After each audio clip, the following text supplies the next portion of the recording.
Environmental DNA is DNA that's floating around off of fish scales and feces and everything. The water that touches them holds DNA, and we want to collect that DNA and track the passage of fish, especially salmon in indigenous areas where they really rely on salmon as a food source.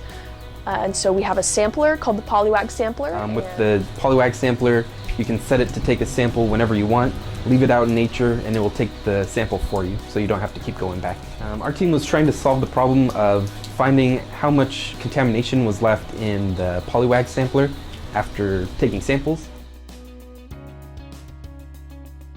We mostly found that by flushing a solution of bleach and ascorbic acid, we could get rid of the DNA that was in the machine and it would stay out. And then the amount of contamination that was in subsequent samples would be lower than when we didn't use the solutions.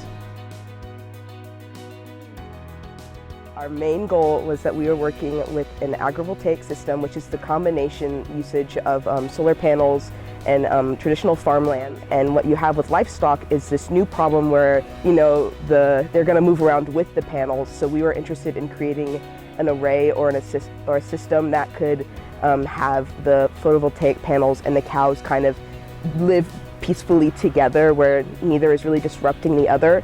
And then what we found was the best way to combine them is to have the solar panels up pretty high.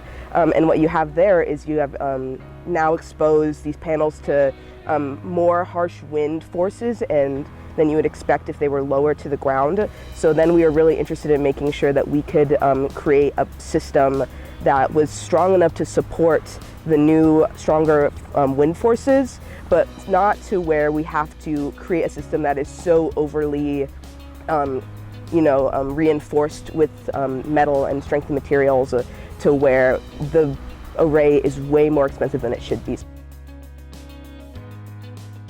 We use this computational dynamic, fluid dynamic modeling program called ANSYS Fluent, and through that we were able to run these models, these tests of what we would expect with different wind forces coming at a hypothetical grouping of panels. Because what we were expecting was that the first panel with the wind forces would kind of jump over to make it so the panels behind the initial kind of blocking of wind will not need as much reinforcement because they're not taking the brunt of the force like the beginning of the panels would.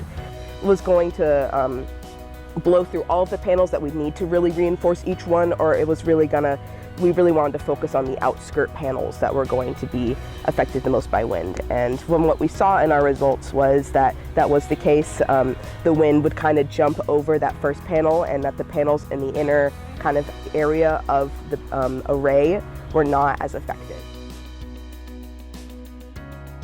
So we need to find a low-cost, low-maintenance solution to removing nitrates from the groundwater so we could get the members of the Umatilla County access to clean, safe drinking water straight out of their faucets.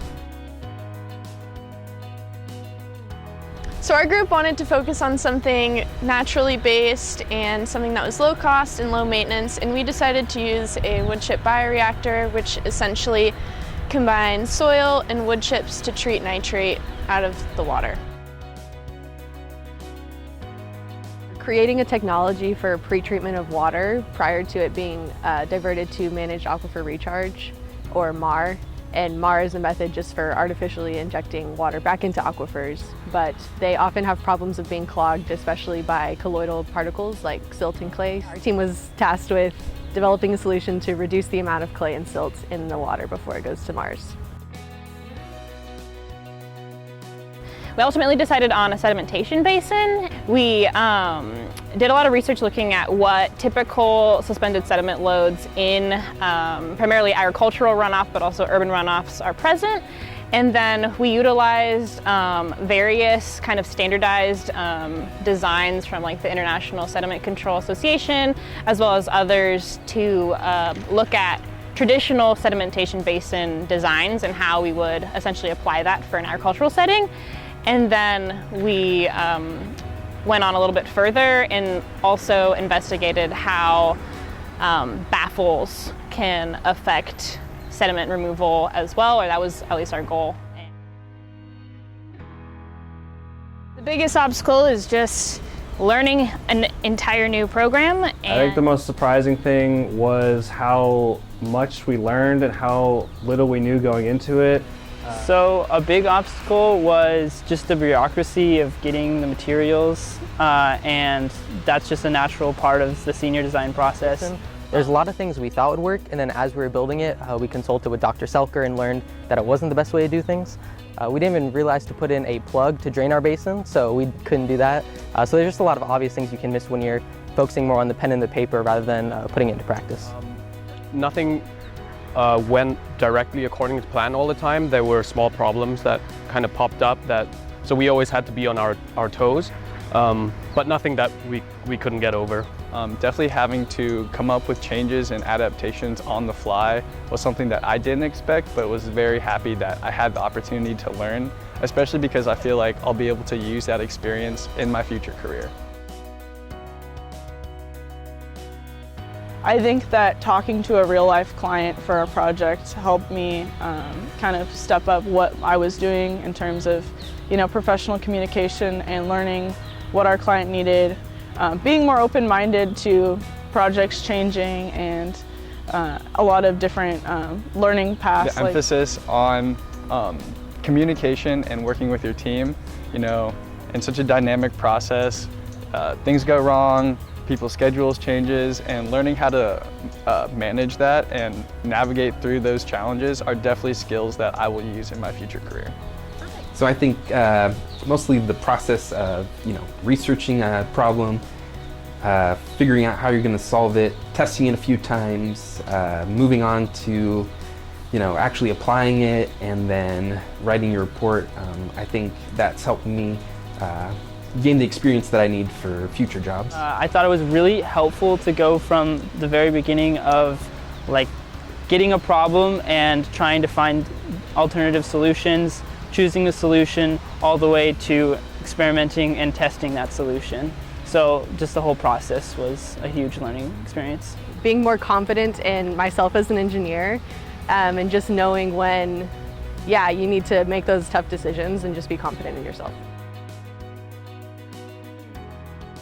Definitely be flexible. Try not to plan too much up front in your mind and ask a lot of questions. I'd say pick a project that really is interesting to you. It's hard to know exactly what it's going to be from the project description. We didn't really end up knowing, but it's really just about learning something that'll be interesting and that you think you can apply in the future. I would really focus on reining in the scope of your project. I think we spent a lot of time accidentally making our scope way too big and then way too small.